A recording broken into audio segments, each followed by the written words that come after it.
Talk about a U-turn. In just a few short months, North Korean leader Kim Jong Un has gone from launching intercontinental ballistic missiles to meeting with world leaders. How did that happen? It all comes down to one word: denuclearization. Basically, much of the world wants Kim to give up his nuclear arsenal, an arsenal he's been building for most of his 6 years in power. Would he actually do that? I think the recent comments, mostly coming from South Korea, about North Korea's willingness to discuss denuclearization, actually missed the point.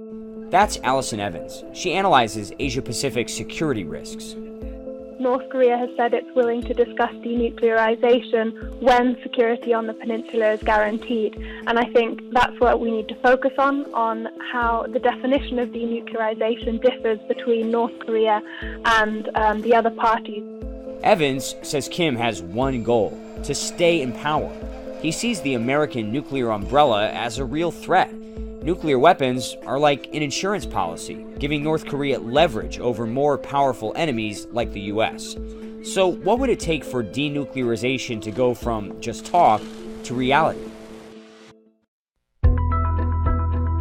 There are probably smaller scale things that North Korea might request behind closed doors, but ultimately North Korea would be seeking things like a peace treaty with the United States and or South Korea.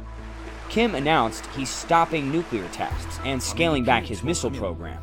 But to go farther, analysts say he'll expect big concessions from President Trump. What could those be? Guarantees he'll stay in power, for one, also relief from sanctions, and even normalized relations with the US, if Kim agrees to take verifiable steps towards denuclearization. First of all, I don't think that North Korea is anywhere near giving up its nuclear weapons at this stage. I think there would be sort of first steps towards denuclearization that might happen first. First and foremost, it would be stopping operations at a light water reactor in North Korea. Another example would be allowing IAEA inspectors in to look at North Korea's nuclear facilities. Those kind of things are likely to happen first along the way.